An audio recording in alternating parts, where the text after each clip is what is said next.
Recording in progress.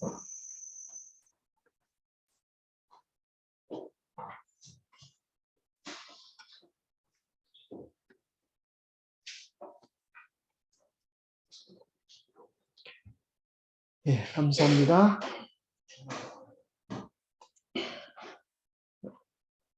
예, 오늘은 기록되었으되 제10과 죽음의 성서적 의미. 예, 참 요즘은 코로나라서 그런지 장례식 소식을 참 많이 듣는 것 같습니다. 오늘은 이 서론에 참 재밌는 이야기를 하고 있는데요.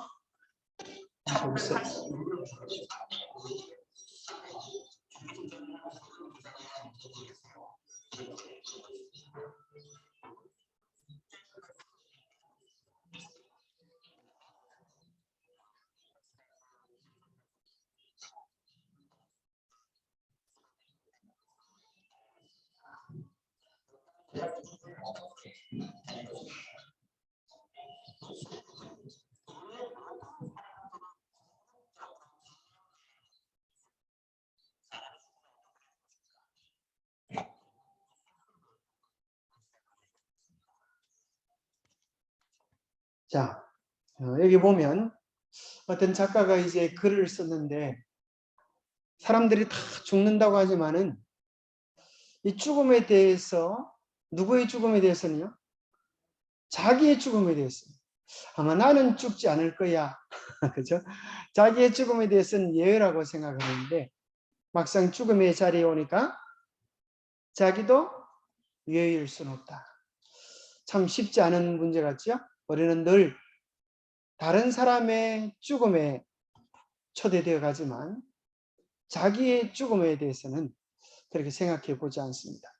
그러나 분명한 사실은 얼마 전에 돌아가신 우리 이여령 전 문화공보부 장관님께서 참 이분 어떻게 된 게 이제 돌아가시기 전에 사람들에게 작별 인사를 이렇게 마지막 유언을 유튜브로 이렇게 남기셨어요. 여러분 보시면 모르겠어요. 여러분 잘 계시오 이렇게 인사를 잘 남기셨는데 이분이 참 많은 깨우침과 또 교훈들을 주고 가셨죠. 원래는 이분이 무신론자였지만 자기 딸이 하나님의 은혜로 낳는 것을 보고 참으로 지성에서 영성으로 바뀌어지는 특별한 은혜를 경험하고 하나님 안에서 소망을 얻는 그런 신자가 되었습니다.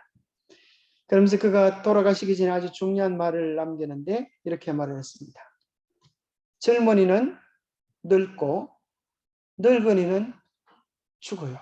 참 얼마나 당연한 말입니다. 많은 젊은 사람들이 자기가 늙는다고 하는 사실에 대해서 그렇게 생각하지 않습니다. 그죠? 그러나 분명한 사실은 젊은이는 반드시 예의도 없이 아무도 예의 없이 늙어가고 늙은 사람은 또 죽게 되어져 있습니다. 그러면서 뒤에 후렴구를 넣는다면 뭐라고 이야기하면 좋을까요? 젊은이들은 이분이 얘기하기를 착각하고 살고 있는 것이 한 가지가 있는데 그것은 자기는 늙지도 죽지도 않을 것 같이 그렇게 살아간다는 것입니다.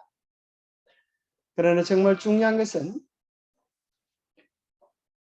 우리 모두가 다 죽을 수밖에 없는 존재이기 때문에 죽음에 대하여 깨닫고 준비하는 일은 너무나 중요한 것입니다. 죽음에 대한 바른 분명한 이해를 가지려고 하면 우리는 어디로 달려가 봐야 될까요?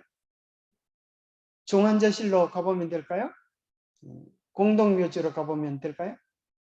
우리는 창세기 1장으로 또 창세기 2장 3장에 인간이 어떻게 창조되었는지에 대한 그 신비 속에서 죽음에 대한 비밀을 발견할 수가 있습니다. 자, 창세기 2장 17절에 보면 하나님께서 뭘로 사람을 만드셨어요? 흙으로 사람을 만드시고 사람에게 내가 너를 만들었으면 좋겠느냐 흙에게 물어보셨어요? 보지 않으셨어요? 보지 않으셨어요. 그래서 하나님께서 사람들의 의견을 존중하셔서 너희들이 내가 창조한 세계가 마음에 들지 않으면 다시 흙으로 돌아갈 수 있는 기회를 주셨어요. 그것이 뭘 통하여 그들의 의지, 자유의지를 존중하시는가 하면 선악을 알게 하는 나무의 열매를 통하여서 내가 먹는 날에는 반드시 죽으리라. 이 죽음에 대한 최초의 이해를 창세기 3장에 보면 뭐라고 표현해요? 영원히 떠나가리라 이렇게 표현되어 있잖아요. 뭐라 그래요? 흙으로 돌아가리라. 원래 흙에서 왔기 때문에 흙으로 돌아갈 것이라고 이야기해 주고 계십니다. 뭐 할 때 흙으로 돌아가는가? 선악을 알게 하는 나무의 열매를 따 먹을 때 그렇게 흙으로 돌아갈 것을 이야기했습니다. 바로 그것은 불순종의 결과가 죽음이 될 것을 이야기해 주고 계시는 것입니다. 그러나 안타깝게도 인간은 사단의 말을 들어서, 뱀의 말을 들어서 죄를 짓기로 선택하게 되었습니다. 사단은 하나님께서 선악을 알게 하는 나무의 실과의 열매를 따먹으면 정령 죽으리라 그랬는데 사단은 뭐라 그랬어요? 결코 죽지 아니하리라. 하나님의 말씀에 대하여 정면 도전을 했습니다. 그런데 안타깝게도 아담과 하와는 누구 말을 들었어요? 자, 이게 질문을 잘못한 것 같아요. 그죠? 누가 뱀의 말을 들었어요? 하와의 말.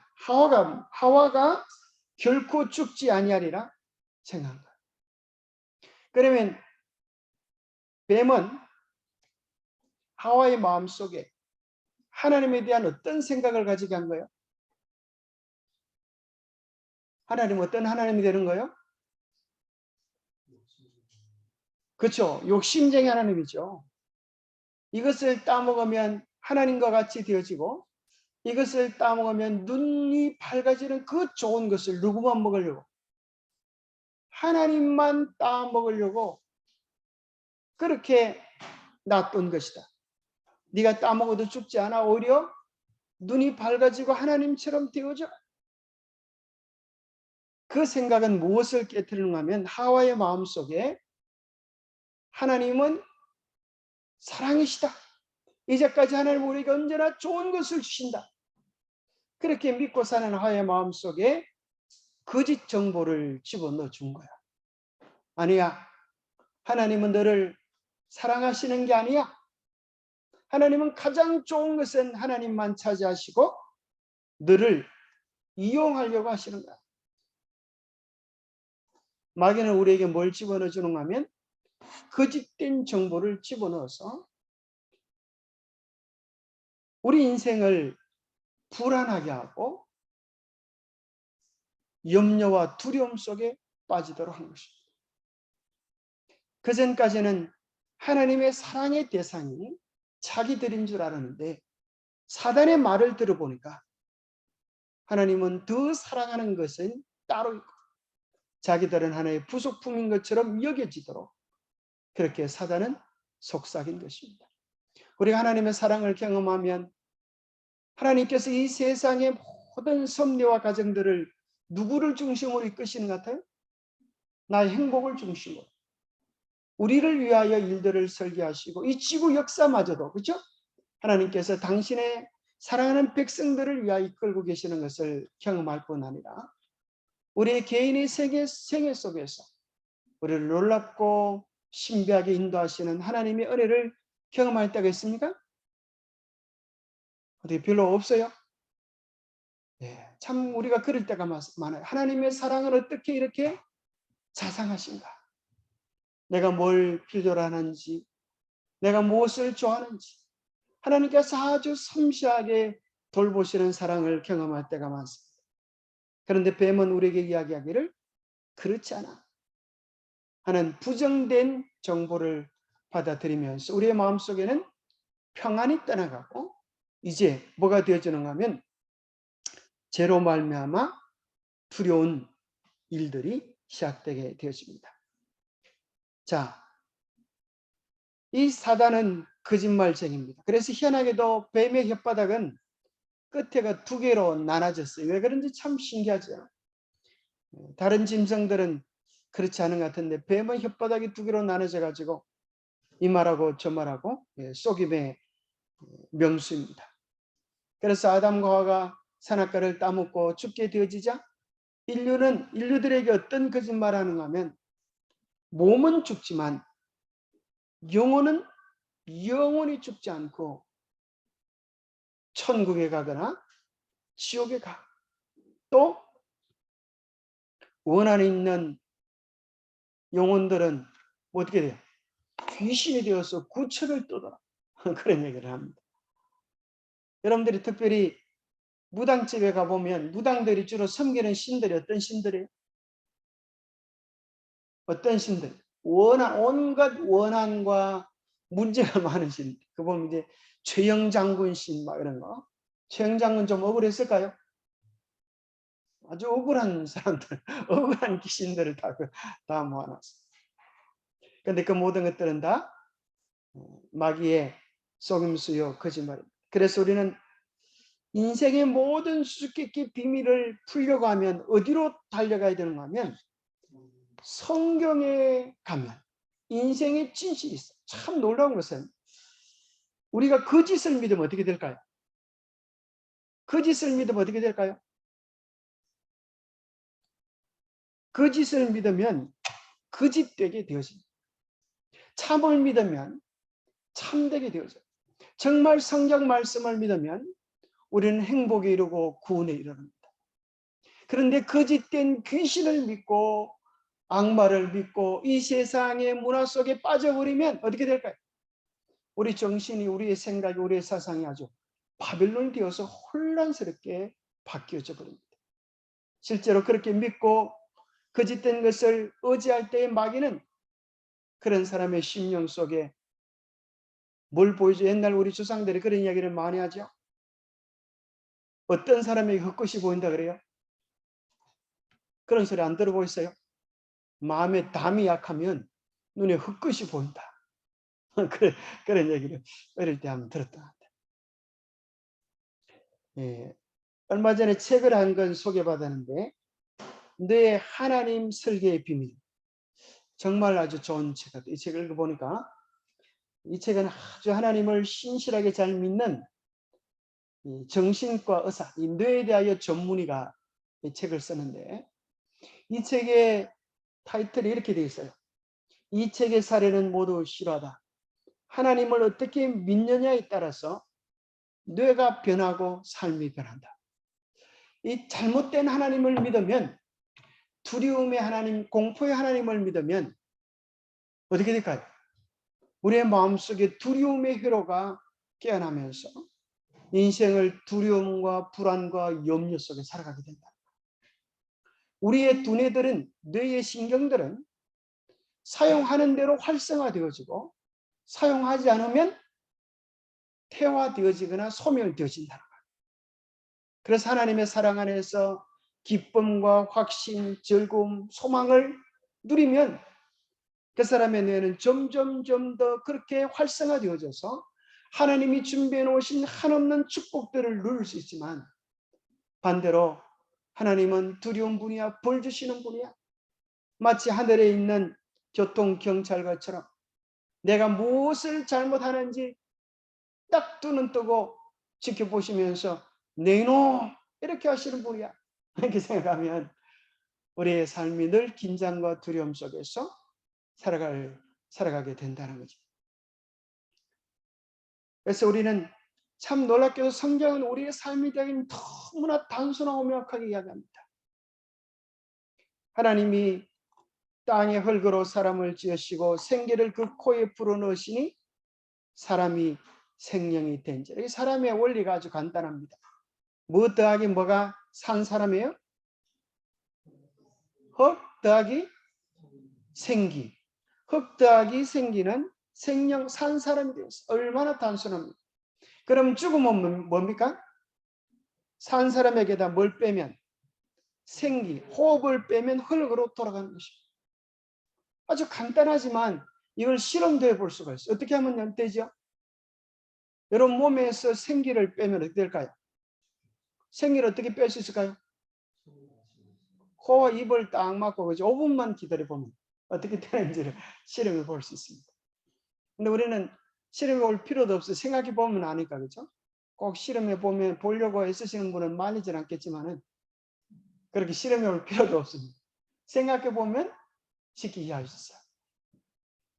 마치 뭐 같은가 하면 축구공 같아요, 그죠? 자전거 타이어 같아요. 거기다 바람을 집어넣으면 탱탱하게 살아가는데, 그죠? 자동차 바퀴가 못에 찔려서 바람이 빠지면 더 이상 갈 수 없듯이 우리가 생명의 기운, 호흡이 빠지면 흙으로 돌아가는 것입니다. 그래서 사람은 죽으면 뭐라 그래요? 어떻게 되셨다 그래요? 돌아가셨다. 그렇게 이야기를 합니다. 여기 시편 146편 4절에 보면 아주 중요한 성경절인데요. 자, 같이 한번 읽어보겠습니다. 시작. 그의 호흡이 끊어지면 흙으로 돌아가서 그날에 그의 생각이 소멸하리로다.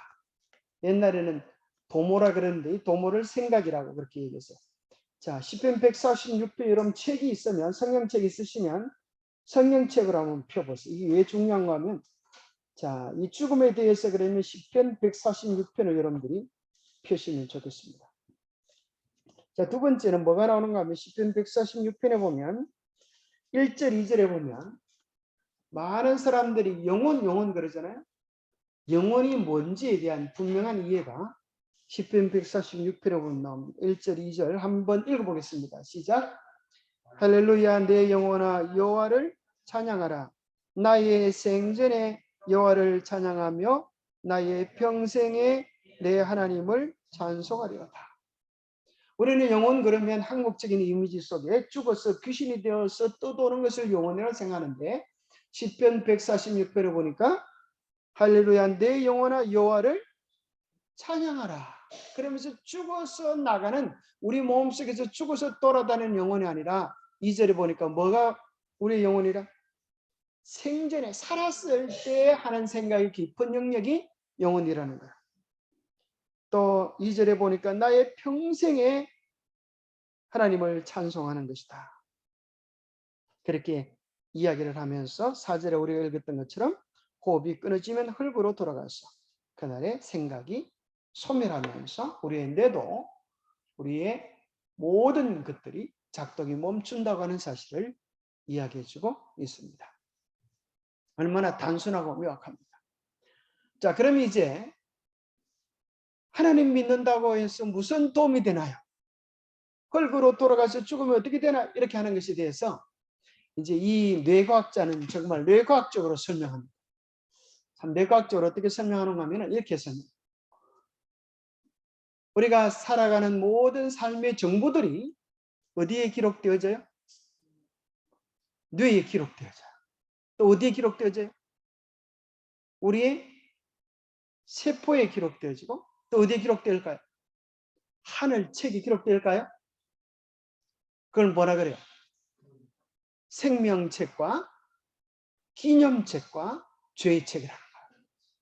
우리의 죄에 대한 것들은 죄책에 기록되어지고 기념책에는 하나님을 위한 아름다운 삶을 살았던 것이 기록되어져. 그래서 이 뇌과학자는 뭐라고 하면 하늘 큰 컴퓨터에 쉽게 말하면 컴퓨터의 원리로 설명하면 큰 데이터에 그 사람에 대한 정보들이 다 기록되어진다.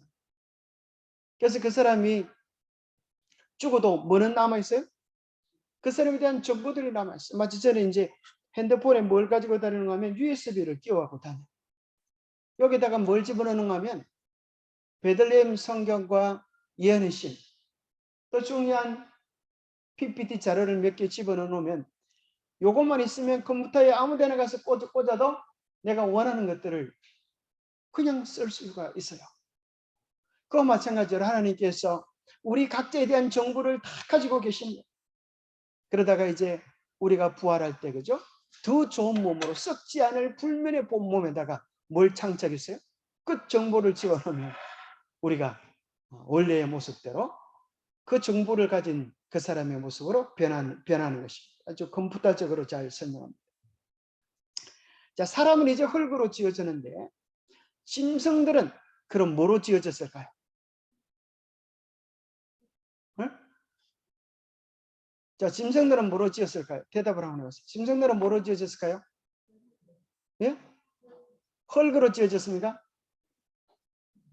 말씀으로 지어졌습니까? 흙으로 지어졌습니까? 두 가지 한번 손을 한번 들어보세요. 자, 말씀으로 지어졌다. 흙으로 지어졌다. 자, 아리까리하지요, 그죠? 자, 말씀으로 지어졌다 하시는 분은 왜 말씀으로 지었다 그래요? 창세기 1장에 보니까, 그죠? 빛이 있어라 하시니까 빛이 있었고, 또 창세기 1장에 보니까 뭐라 그러셨어요? 각 종류대로. 자, 이게 보니까 나옵니까? 자, 창세기 1장 몇 절입니까? 자, 1장 25절에 보면 24절에 보면 하나님이 이르시되 땅은 생물을 그 종류대로 내되 가축과 기는 것과 땅의 짐승을 종류대로 내라 하시니 그대로 되리라. 땅에게 뭐라 그래? 짐승을 내라고 하니까 짐승이 땅 속에서 이 만들어져서 나오는 것을 얘기합니다. 그런데 또 다른 성경절 창세기 2장 19절에 보니까 뭐라고 되어 있어요? 여호와 하나님이 뭐로? 흙으로. 그래서 이제 여기서 어떤 분은 말씀으로만 지어진 줄 알았는데 재료가 뭐예요? 흙으로. 짐승들도 흙으로 지어졌구나. 어디에서? 땅 속에서 나왔죠. 땅 흙에 흙 보고 뭐라 그래요? 땅은 생물을 그 종류대로 내라 그랬잖아요. 그래서 재질이 뭔가 하면 흙으로. 사람만 흙으로 지어진 것이 아니고 각종 들짐승과 공중의 각종 새도 뭐로 지어졌어요? 흙으로 지어졌어요. 그러면 여기서 이제 어떤 분이 고민을 합니다. 사람도 흙이고 짐승도 흙이면 다른 게 뭐가 있나? 다른 게 뭐가 있어요? 뭐가 있어요? 자, 영혼을 사모하는 마음이 있다. 또, 그죠? 전도서 3장 11절에 영혼을 사모하는 마음을 사람에게 주다. 또 뭐가 있을까요? 창세기 1장 27절에 보니까 사람을 창조할 때는 뭐로요? 우리의 형상대로, 우리의 모양대로 창조했어요. 그래서 사람은 하나님의 형상대로 지어졌다. 하나님의 형상대로 지어졌다는 건 무슨 뜻일까요? 하나님의 품성, 그렇죠? 하나님의 품성을 우리는 가졌어요. 하나님의 품성을 다른 말로 하면 어떤 것이에요? 이타적 사랑의 정신. 그것으로 하나님께서 우리를 창조하시고 또 달리 말한다면 하나님과 교제할 수 있는 능력을 주셨어요. 그것을 또 풀어서 이야기한다면 사람에게는 지정의가 있어요. 그죠? 지식적으로 깨닫게 하시고 또 정서적으로 느끼게 하시고 의지적으로 선택하여서 자신의 운명을 개척해 나갈 수 있도록 그렇게 주셨습니다. 물론 그런 것들이 짐승에게 온전히 없는 것은 아닙니다. 부분적으로 있지만 사람들처럼 하나님과 교제하고 그렇게 할 수 있는 부분은 아닌 것 같습니다. 자, 뿐만 아니라 전도서 3장 19절에 보면 인생이 당하는 일을 짐승도 당하느니 그들이 당하는 일이 일반이다. 다 뭐가 있어요? 동일한 호흡이 있어. 만약 어떤 사람인지 이 호흡을 갖다 뭐라고도 번역하는가 하면 영혼으로도 번역해요. 그래서 똑같은 원문을 쓰기 때문에 이것을 영혼으로 이해하면 짐승도 뭐가 있어? 동일한 영혼이 있어. 이렇게 되는 거예요. 그럼 복잡해지죠. 강아지도 영혼이 있고, 그죠?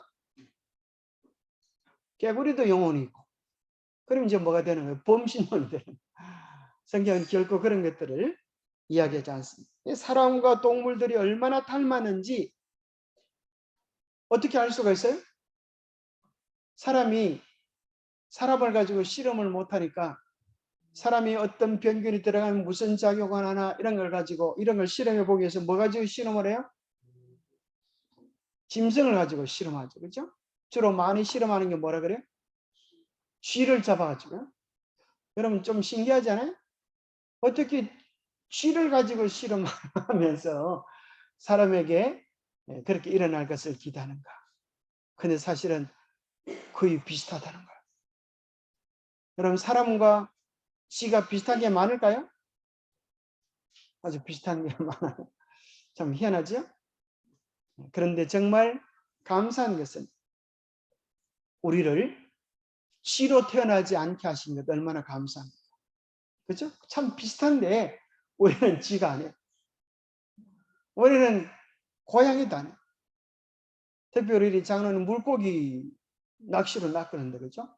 낚시를 낚으면서 그런 생각을 한번 해보시고, 나를 물고기로 만들지 않아서 감사합니다. 그렇죠? 물고기로 만들어서 어떻게 될 뻔했어요? 재료는 똑같아요, 우리, 그죠? 재료는 원래 흙이고 통일한 호흡이 있었어요. 같은 재료지만 하나님이 우리를 뭘로 만드셨어요? 사람으로 만들어 놓으셨어요. 그래서 시편에 보면 뭐라고 이야기하는가 하면, 존귀에 차나 깨닫지 못하는 사람은 멸망하는 짐승과 같다. 이 얼마나 존귀한 것이야. 우리를 하여금 사람으로 만드셔서 하나님을 깨닫게 하시고 하나님과 교제하시고 감히 영원을 생각할 수 있는 이 말할 수 없는 특권을 주신 하나님, 얼마나 감사합니다. 우리를 찍찍 끊는 쥐로 만들지 않은 것 참 감사합니다. 게다가 어떤 사람 생각하기를, 정말 천만다행이지 나를 북한 땅에 나게 하셨더라면, 그럼 어떻게 될 뻔했겠어요? 지금도 얼마나 고생이 많겠어요. 우리를 우크라이나에 나게 했더라면 얼마나 고생이 많겠어요. 그래서 우리는 참 감사해야 될 것이 참 많은 것 같습니다. 이 세상에 아프리카에 얼마나 많은 사람이 삽니까? 아프리카에 났더라면 물도 제대로 먹지 못하고 고생했을 거지. 하나님께서 이 축복의 나라에 복음을 깨달을 수 있는 자리에 나게 하신 것을 감사할 수 있게 되기를 바랍니다. 만일 인간이 죽을 때 하나님께로 돌아가는 혼을 가지고 있지 않다면 우리의 영이 하나님께로 돌아가는 것인지요? 질문이죠. 혼이건 호흡이라 그랬어요. 호흡이 그럼 끊으시면 영이라고 하는 것은 무엇일까? 흙은 여전히 땅으로 돌아가고 영은 그 주신 하나님께로 돌아가기 전에 기억하라. 영, 이것은 이제 숨, 이것도 내나 같은 뜻으로 되네. 욥기 17장 3절에 보니까 나의 호흡이 아직 내 안에 완전히 있고 하나님의 숨결이 아직도 내 코에 있느니라. 이 숨으로 해석될 수 있는 단어입니다. 그러니까 마치 뭐 같은가 하면 전등에 전기불이 딱 꺼지면 이 빛이 어디로 간 거예요? 그죠? 그냥 전기는 보관되어 있는 거예요. 마치 텔레비에 방송국 속에 사람들이 나와서 막 춤도 추고 노래를 하다, 그죠? 텔레비를 딱 끄면 그 전기는 이제 그냥 있는 거예요. 돌아간 거죠. 옛날에 어떤 처음에 텔레비 나왔을 때 할아버지들은 텔레비가 꺼지면 요 노래 부르던 사람들이 어디로 갔나 해서 텔레비 찾아보고 막 그랬다 그러죠. 어디로 간 게 아니고 전기가 꺼지면 원래 주인에게로 전기가 돌아가는 것인 것과 같이 하나님의 숨결이 하나님께로 돌아가는 것입니다. 바로 이 생기는 생명력으로 이해될 수 있습니다. 그럼 이제 우리가 이런 생각을 해볼 수 있습니다. 사람이 죽어서도 의식을 가지고 있나요? 자, 사람이 죽어서 의식을 가지고 있을까? 여기에 대한, 자, 성경은 참 놀랍게도 신약과 구약이 똑같은 이야기를 하고 있어요. 여기 성경에 영혼이라고 하는 단어가 아주 수천 번 쓰여졌지만 단 한 번도 사람의 몸속에서 나와서 혼자 떠돌아 다니는 그런 존재로 묘사하는 것이 한 절도 없어요. 어떤 종교학자들이 이렇게 이야기합니다. 구약에는 성경에 대한 이해, 신앙이 발달되지 않아서 죽음에 대한 이해가 불확실했는데 신약 시대는 더 명확해졌다. 그렇게 이야기하는 사람들이 있어요. 그러나 그것은 학문자적인 입장에서 그렇게 볼 수 있을지 몰라도 성경은 구약이나 신약이나 명확하게 죽음에 대하여 공통된 의견을 가지고 있습니다. 왜냐하면 왜 그럴까요? 인간의 학문이 발달되면서 성경의 내용이 달라지는 게 아니에요. 왜요? 이 말씀은 통일한 성령께서 영감을 주셔서 기록하셨기 때문에 옛날이나 지금이나 불변하는 진리를 이야기해 주고 있는 것입니다. 단지 용어들은 달라질 수 있어요. 옛날에 사용했던 용어와 지금 용어는 달라질 수 있을지라도 본질적인 진리는 변하지 않은 것입니다. 그래서 전도서 9장 5절에 보니까 같이 한번 읽어보겠습니다. 시작. 산 자는 죽을 줄을 알되 죽은 자는 아무것도 모르며. 전도서 9장에 솔로몬이 분명히 이야기합니다. 산 자는 죽을 줄을 알지만은 죽은 자는 아무것도 모르고 상도 받지 못하고 분노도 없고 다 없다고 그랬어요. 그들의 사랑과 미움과 시기도 없어진 지 오래니 그래요. 사랑하는 것도 미워하는 것도 시기하는 것도 다 없어져 버린다. 그에게 이야기해 주고 있습니다. 자, 죽은 사람은 죽은 후에 주님을 찬양할 수 있을까요? 같이 읽어보겠습니다. 시편 115편 17절 시작. 죽은 자들은 여호와를 찬양하지 못하나니 적막한 데로 내려가는 자들은 아무도 찬양하지 못하리라. 자, 우리가 생각하는 것과 다르게 어떤 사람들은 뭐라 그래요? 천국에 갔다 지옥에 갔다 그러면 찬양할 수 있어요, 없어요? 얼마든지 천국에서 찬양할 수 있겠죠. 그러나 성경은 이야기하기를 그런 일들은 없다는 것입니다. 그래서 그것은 성경에서 예수님께서 죽음에 대한 가장 명확한 이야기를 해주고 계십니다. 자, 이 성경에 대한 아주 힘이 있던 것들이 예수님께서 명확하게 진리를 체계화시키고 완성화시켜 주셨다고 이해할 수 있습니다. 자, 7번에 보면 예수님은 죽음을 어떻게 묘사하셨어요? 자, 우리 친구 나사로가 잠들었도다. 그러나 내가 깨우러 가노라. 자, 예수님께서 죽음에 대한 가장 명확한 답변을 해주시는데 우리 친구 나사로가 뭐 들었다?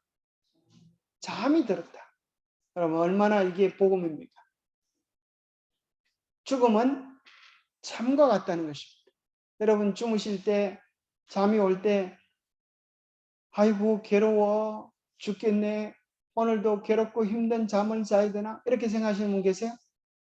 물론 예배 시간에 잠이 오는 건 좀 괴롭죠. 내가 정신을 바짝 차려야 되는데 잠이 오는 거 자꾸 이런 좀 괴롭겠지만 우리가 저녁에 피곤한 일상을 보내고 또 병중에 있을 때라도 잠은 우리에게 뭘 줘요? 평안과 쉼과 안락을 주는 것입니다. 이런 말이 있어요. 평안한 만족한 하루가 평안한 잠을 주듯이 만족한 일생, 보람된 일생은 보람된 평안한 죽음을 가져다 준다. 자, 이 잠으로 표현한 데는 두 가지가 있어요. 첫 번째는 뭐 때문에 그래요? 죽은 자는 아무것도 모르기 때문입니다. 두 번째 분명한 사실은 뭐예요? 깨어날 때가 있다는 거예요. 또 어떤 분은 이거 가지고 너무 상세하게 또 나는 잠잘 때 막 꿈을 꾸는데요. 그 영혼이 있는 거 아니에요? 그렇게 생각. 그런 지나친 해석이고 예수님께서 이야기하시는 것은 아무것도 모른다. 그런 뜻이어서 그 다음에 깨어날 수 있다는 거예요. 예수님은 죽음의 잠을 깨우실 수 있는 유일한 분이십니다. 우리는 깨울 수가 있어요, 없어요? 깨울 수가 없어요. 만약 우리가 깨울 수 있다면 어떻게 될까요? 여러분 어떨 때 이런 생각해 봅니다. 아파서 이제 돌아가실 때는 온 몸이 어떻게 돼요? 만신창이가 되었어. 정말 어떻게 보면 참 온 몸이 다 망가지는. 그래 망가지고서 결국은 숨이 끊어지는데 가족들이 막 너무 세게 기도해가지고 하나님 살려주세요. 제발 좀 살려주세요. 우리 엄마 죽으면 안 된다. 막 너무 세게 기도해가지고 만약에 하나님이 손을 들어서 살려주셨다 그러면 어떻게 되겠어요? 그 몸은 다 망가지고 만신창이 되는데 그 아파 죽겠는데 어떻게 살아라고 다시 깨운 거예요. 이거 보통 일이 아니잖아요. 그래서 살아나는 것만 중요한 게 아니고 예수님은 깨우라 깨우실 때에 무슨 능력까지 있으시는가 하면 이 썩어 병들고 망가진 이 몸을 어떤 몸으로요? 늙지도 병들지도 썩지도 않을 불사불멸의 몸으로 변화시켜 주실 능력까지 있으시기 때문에 주님 우리를 깨워 주시는 것입니다. 만약에 사람에게 깨울 능력을 주셨다고 하면 그런 능력까지 안 주셨다고 하면 우리가 그죠? 감당도 못하죠. 오히려 더 큰 일이죠. 그래서 온 세상에 만약 일이 있다고 하면 좀비처럼 다 죽어간 사람들이 쫓아다닌다고 생각해요. 얼마나 보통이라는지. 여기서 참 감사한 사실은 예수님께서 그 제자들이 이제 잘 모르는 무식한 제자들이 뭐라 그래요? 아이고 예수님 죽었습니다. 죽었는데요. 잠자는 게 아닌데요. 그렇게 이야기하죠. 그런데 예수님께서 밝히 이르시되 나사로가 죽었는다. 나사로가 죽었는다. 그런데 이 많은 사람들은 사람이 죽으면 어디 갔다고 생각해요? 천당 갔다고 생각해요. 그러나 예수님은 죽음을 분명히 잠이라고 이야기하고 무덤 속에서 쉬고 있다고 이야기합니다. 그 분명한 증거가 바로 나사로의 부활입니다. 예수님이 나사로를 부르실 때 하늘을 향하여서 그죠? 나사로야 내려오너라 이렇게 하지 않으셨어요? 어떻게 하셨어요? 나사로야 나오라 그렇게 부르시니까 나사로가 천당에서 쫓아내는 게 아니에요. 무덤에서 붕대에 묶인 채로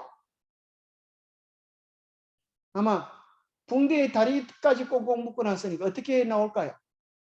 강시처럼 콩닥콩닥 뛰어서 나올지 모르겠어요. 그러니까 예수님께서 풀어놓아 다니게 하라. 얼마나 불편할까요? 꽁꽁 묶고 나서. 여기서 이제 어떤 주석가는 이야기하기를 예수님께서 나사로야 나오라 이렇게 안 하고 그냥 나오라 했더라고 하면 큰일 날 뻔했다. 창세로부터 지금까지 죽었던 사람들이 다 나오면 그 어쩔 뻔했는 예수님은 다행스럽게 나사로라고 하는 이름을 꼭 지명하여 불러주셔서 천만다행이다 그렇게 설명하십니다. 자, 우리는 다 주님 안에서 잠자는 그런 소망을 가진 자들. 그래서 계시록 13장에 보면 주 안에서 자는 자는 복이 있도다. 우리가 주님 안에서 살고 주님 안에서 죽어도 주님 안에서 죽는 자는 복된 것입니다. 그래서 나사로를 풀어놓아 다니게 하라 그랬어요. 특별히 오늘날 많은 사람들은 죽으면 바로 천당 간다고 생각하지만 그렇지 않은 분명한 증거가 베드로의 설교를 통하여 발견하게 됩니다. 사도행전 2장 29절에 보니까 뭐라고 나오는가 하면 형제들아 내가 조상 다윗에 대하여 탐대히 말할 수 있나니 다윗이 장사되어 그 묘가 오늘까지 우리 중에 있도다. 뿐만 아니라 다윗은 하늘에 올라가지 못하였다. 자, 분명하게 이야기해 주고 있습니다. 이스라엘 사람들은 누구를 참 좋아했어요? 아브라함을 좋아하고 또 다윗을 좋아했어요. 다윗의 자손, 그러면 메시아를 상징할 정도로 다윗은 너무나 좋은 그런 왕으로 분명히 구원받을 사람으로 기억하는데 베드로는 이야기하기를 다윗은 하늘에 올라가지 못했다. 그럼 어떻다는 거예요? 무덤 속에서 잠자고 있다는 거예요. 다윗은 베드로가 설교할 때 1000년 전의 사람인데 1000년 전의 사람이 무덤 속에 잠자고 있는 것입니다. 어떤 사람은 이야기하기를 죽어서 바로 천당 갔거나 지옥 갔다라고 말을 하는 사람들이 있습니다. 그럼 얼마나 억울합니까? 지옥 간 사람만 먼저 죽은 사람은 수억 년 동안 수천 년 동안 지옥불에서 불타고 있다고 생각하면 얼마나 더 억울하고 기가 찹니까? 그러나 하나님은 불공정한 분이 아니십니다. 10번에 보면 사람은 불멸의 영혼을 소유하고 있나요? 에스겔 18장 4절. 이 아주 중요한 성경절입니다. 우리가 외워야 되겠습니다. 범죄하는 그 뭐는 죽으리라? 영혼은 죽을. 성경 이야기하기를 영혼이 영원히 살아서 불멸한다라고 이야기하지 않습니다. 그 영혼은 죽으리라고 성경은 이야기해 주고 있습니다. 죽지 아니하는 불멸의 존재는 누구밖에 없어요? 디모데전서 6장 16절에 오직 그에게만 죽지 아니함이고. 사단은 우리를 속였습니다. 너희들 하나님 믿지 않아도 영원히 살 수 있어. 너희들 하나님 믿지 아니하도 영원한 존재의 영혼이 너희 안에 있는 거야. 그렇게 해서 수많은 사람들에게 하나님을 믿지 않도록 속이고 있지만 그것은 하와를 속여서 죽게 했던 것처럼 죽음에 이르는 거짓말이 됩니다. 그러면 죽은 의인들은 언제 하늘에 올라가는가? 어떤 사람도 이렇게 말하는 사람이 있어요. 뭐 예수님 믿는 사람 천당 간다고 뭐 얘기하더니만 뭐 천당은 뭐 죽어가지고 여전히 무덤을 파보니까 죽은 사람이나 안 죽은 사람이나 안 믿은 사람 안 믿은 사람이나 그대로 있네. 이렇게 말하는 분이 계시다. 그 사람은 뭘 잘 몰라서 그래요. 고린도전서 15장에 보면 언제 우리가 하늘에 올라가는가에 대한 답변이 나옵니다. 죽어있는 겨울의 나무들이 그죠? 언제 싹이 나요? 봄이 되어 싹이 나는. 봄이 되어 싹이 나지 겨울에 싹이 나면 얼어 죽어요. 여러분들이 이제 봄이 되어서 이 산천을 쫙 구경해 보면 온 산천 초목이 생명으로 움트고 꽃을 피워내는 걸 보면서 우리는 부활의 영광스러운 그날을 생각해 볼 수 있습니다. 보라, 내가 너희에게 비밀을 말하노니 우리가 다 잠잘 것이 아니요 마지막 나팔에 순식간에 혼련이 다 변화되리니 나팔 소리가 나며 죽은 자들이 썩지 아니할 것으로 다시 살고 우리도 변화되리라. 자, 이것이 비밀입니다. 세상이 알지 못하는 비밀입니다. 자, 비밀이란 뭘 비밀이라 그래요? 남들이 모르는 것. 또 뭐가 비밀일까요? 자, 여기서 말하는 비밀은 성경 말씀을 통하여 사람들에게 공포되어졌지만 믿는 자들에게 믿는 자들만이 누릴 수 있는 특별한 비밀스러운 경험이기 때문에 비밀. 안 믿는 사람들에게 있어서 이것은 믿을 수 없는 것입니다. 어리석은 것처럼 보이는 것입니다. 그래서 우리에게 있어서 이것은 비밀인 것입니다. 세상은 받아들이지 않지만 믿는 자들에게 분명한 현실이 될 것이기 때문에 그것은 우리가 누릴 하늘의 비밀인 것입니다. 정말 하나님 믿는다고 하는 것이 얼마나 놀라운 것인지 얼마나 잘한 것인지 우리가 언제 깨닫게 될까요? 우리 주님께서 구름을 타고 오시면서 뒷뜰에 잠자는 자들아 다 깨어라 이야기하시면서 나팔 소리가 들려지는 거라. 우리가 썩지 아니할 몸으로 변화되어지고 죽었던 우리의 가족들이 일어나서 다시 우리의 품에 안길 때 우리는 하나님 믿은 것이 이렇게 잘한 것인지 이렇게 복된 것인지 그때에 깨닫게 될 것입니다. 우리 주위에 하나님을 믿지 않았던 사람들은 그때 우리를 보면서 그렇게 원망할지 몰라요. 그렇게 좋은 하나님, 그렇게 중요한 영원한 생명이 달려있는 이 복음을 왜 내게는 알려주지 않았습니까? 내가 그때 전도지 전해줬잖아요. 그게 진짜라고 하면 종이 하나 전해주고 도망가서 될 일입니까? 정말 멱살을 붙잡고라도 나를 끌어다가 하나님 믿도록 해야만 했지 않았습니까? 그렇게 원망할지도 모르겠어요. 우리가 정말 있는 동안에 살아있는 동안에 이 놀라운 복음을 힘차게 전할 수 있게 되기를 바랍니다. 나팔 소리가 들려지는 그날 우리는 다 변화되게 될 것입니다. 성도들의 부활을 알리는 나팔 소리는 그런 언제 일어나는가? 주께서 호령과 천상의 소리와 하나님의 나팔로 치니 하늘로부터 강림하시니 예수 그리스도께서 오시는 그때 그리스도 안에서 죽은 자들이 먼저 일어나고 우리도 변화되리니. 그죠? 여기서 우리가 뭐 돼요? 변화되리니. 자, 변화와 변질은 완전히 다른 것입니다. 배추를 사다가 깜빡하고 한 일주일 지나면 무슨 냄새가 나요? 아주 썩는 냄새가 썩는. 그래서 어디서 나는 냄새인가 싶어서 해보면 아직 귀퉁이 아주 배추가 썩었어요. 얼마나 냄새가 고약합니까? 배추를 김치 만들어 놓으면 그렇게 맛있는데 썩는 냄새는 어때요? 유쾌하지 못한 것이. 변질되면 썩는 것이고, 그것을 아깝다고 김치에서 잡수시면 배탈 나서 속이 썩어요. 배탈 나면 속이 막 뒤집어지는 경험 해보셨습니까? 여러분, 음식 아깝다고 그죠? 그 요리해서 드시면 안 됩니다. 그죠?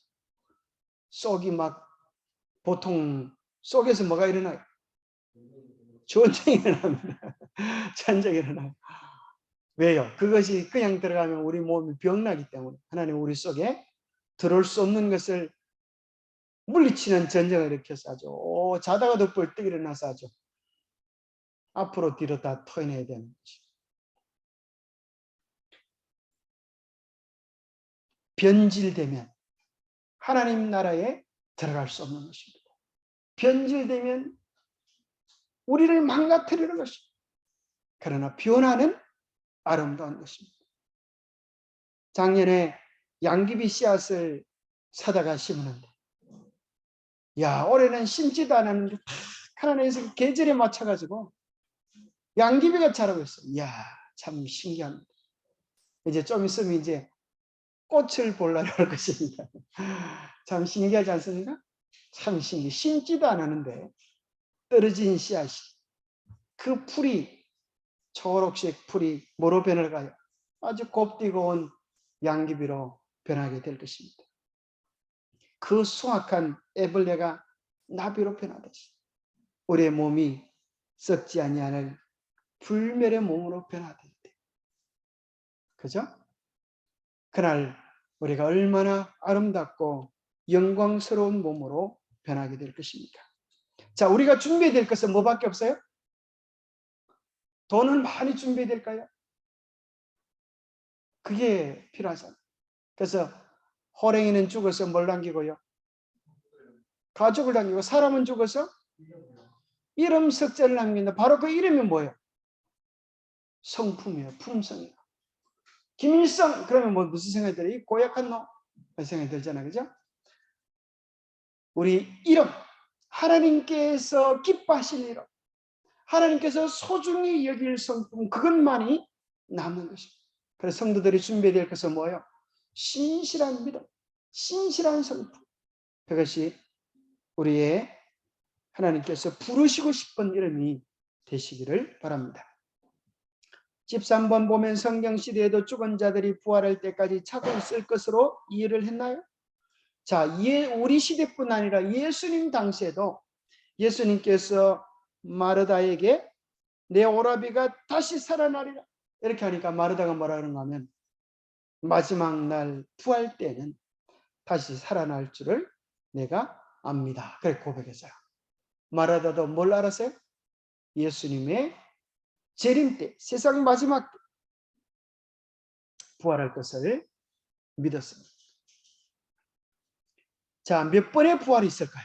요한복음 5장 28절 29절은 자, 이 책은 참 놀랍게도 질문과 답변으로 되어 있기 때문에 누구든지 성경을 가르치기 아주 쉽습니다. 질문하고 그죠? 물어보고 생각을 한번 해보게 하고 또 여러분 찾아서 성경절을 찾아가면서 보여주면 되겠죠? 여기 보니까 몇 번의 부활이 있어요?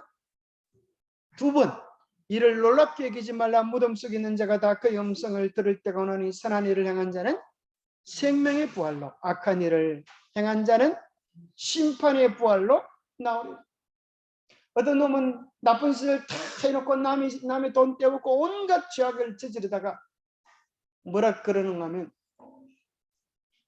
내가 죽으면 되지 뭐. 죽으면 그만이지 뭐. 그렇게 남의 돈 빌려가지고 온갖 나쁜 짓 하고 쾌 죽어버리면 죽으면은 날 따라오지 못할 거 아니야? 그렇게 죽어버리는 사람들이 있어요. 내가 죽으면 끝이 납니까? 아니에요. 큰 착각을 하고 있습니다. 성경은 죽음을 뭐라고 이야기해요? 잠이라고 이야기해요. 그 사람에 대한 정보도 딱 기록이 되어 있을 겁니다.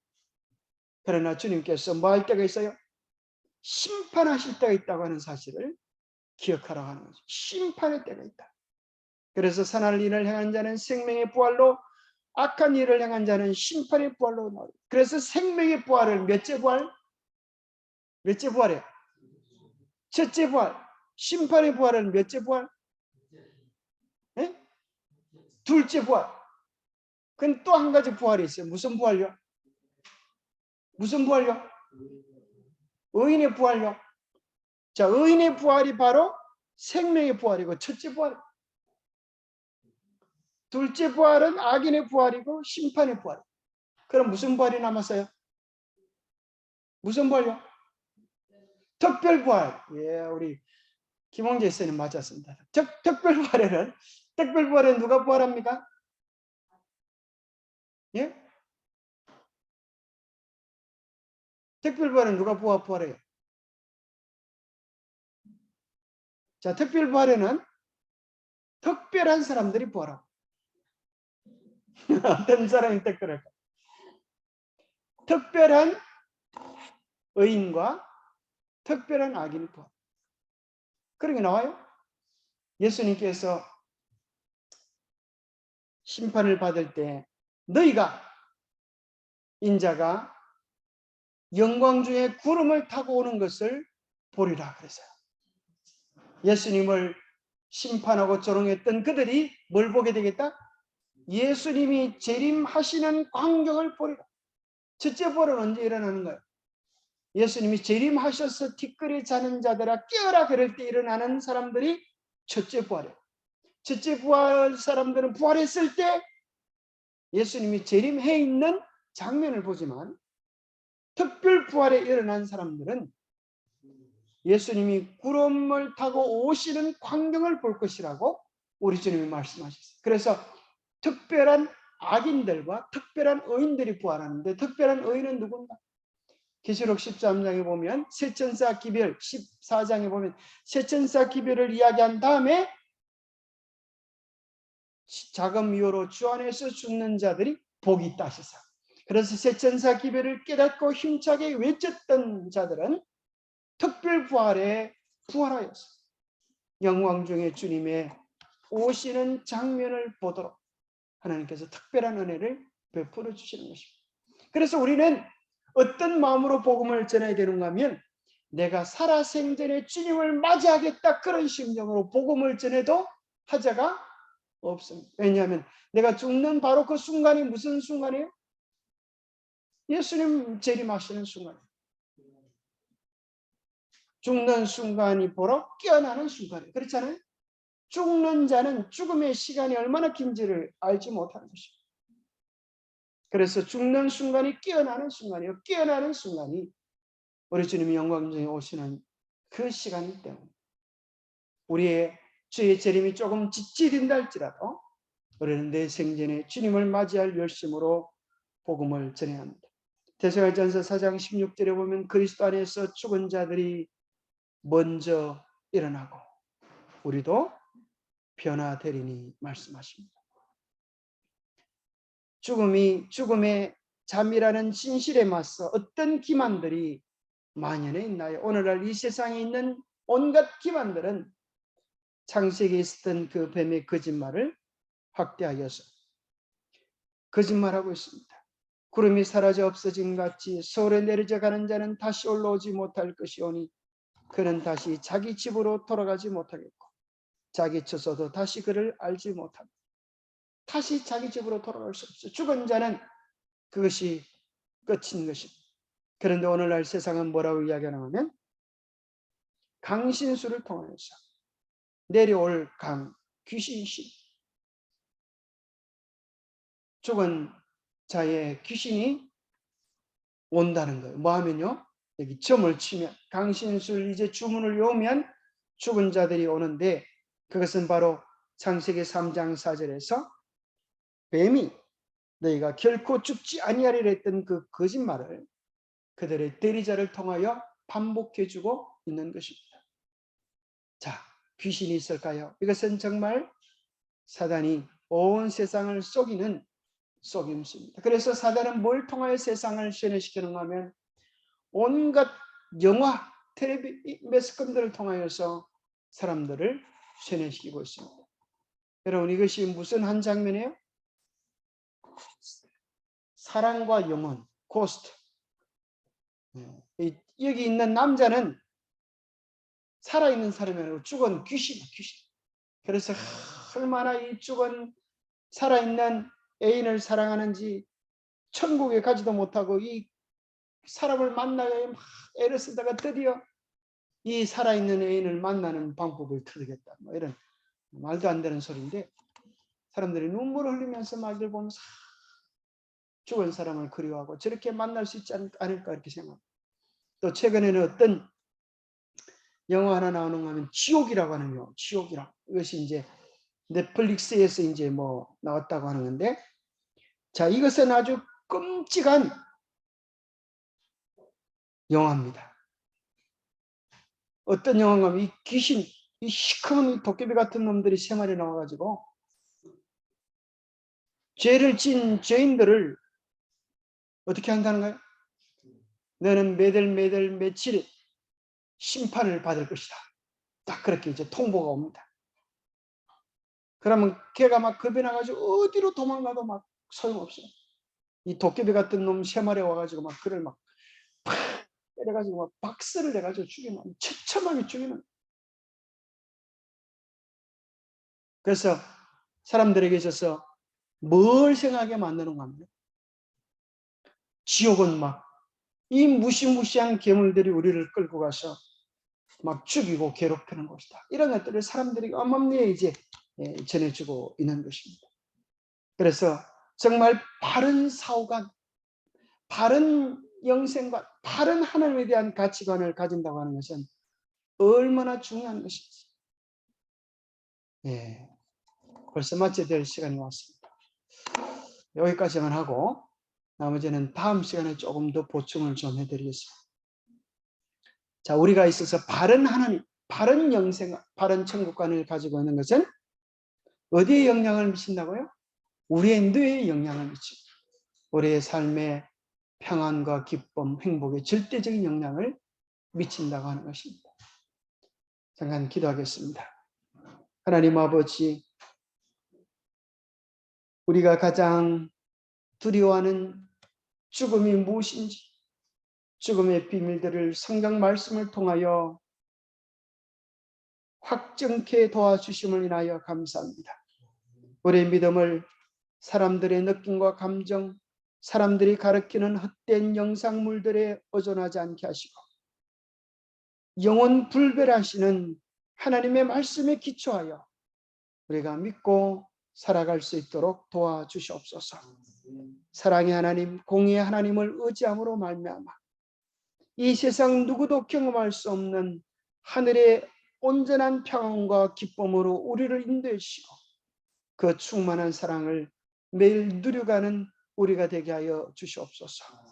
이 복음을 알지 못하는 우리의 이웃들에게도 복음을 전할 열심 있는 마음을 우리 모두에게 허락해 주시옵기를 우리 주 예수 그리스도 이름 모자하여 간절히 간구하옵나이다.